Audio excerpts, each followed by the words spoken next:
سلاف از ایمات محمدانی جه هریما کردستان عراق جو کردستان باشور هم لیستگوان هم درهنر دو سه شورت فیلمان مناسب نهاد قناغا ایدیت ده مایکات آنکو بشیکا من یکم فیلمان بو که از وک سیناریست و درهنر هاتیم دناوا سینمای دا براستی مایکات چیروکاوی بریا 3 سالات زفرد دما که منویساندی چیروکاوی سر اوکیه سر خورتکیه که دخوازه خوبه که جه دناوا شقه دا پسیکه لید بس سادم یعنی چه بجم گلک جارا خوبه که جه پسیک تی يعني حتى السينوبس فيلم دا من بحث الهندي كريا كو همو دما بلكي نمرو بكجيبه بلكي روح قادم به اگهيج مرو في هاد دما خو كشتني دا يعني تشتكي مرو في دا وكا قدرك بدوف مرو في دا تيد مثلا اشم هو صابجم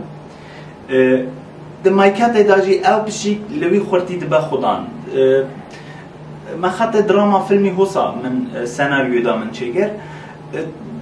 بشاد كره خازه بشي كي بدا يكي يعني كو يگلو بشي كي خودي در كوا كو ابي خوب كو جا بشويرا كو بشي كي چليبه كسل خودي در ناكوا فيلم هوسا بداويته كو هر دو ديسا جانوال گل هف دمينه دوي شقيدا فيلم بتر مجاراوي بحث هندي يعني خو كشتنو جيان كردنو وكيا ليستيكي كي نافاوي شقاي كي دا بي بسيكي وي خرتيرا او وكامو قلت يكم فيلم من بو كان حب فيستيفالا تشوه لي شانسي برنا خلاتي نگر اري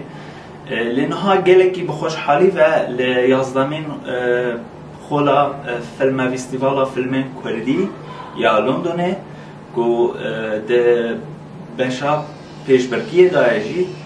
یعنی شانس برنا خلاتی ده به هبه از کیف خوشم هیوی دارم به دل خلقی که به فیلمامن و گلکی به گرمی لی تماشا بکن پرسیوا گلکی سر هبن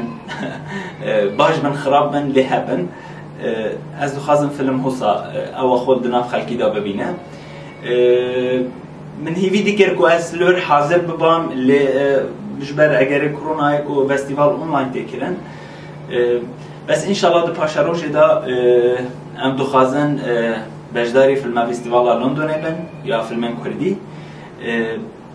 سلاون خوش همو اکیب استافا فیلم فستیوال را دشینم یک هیوی دار فیلم بدله و با و گلکی سپاس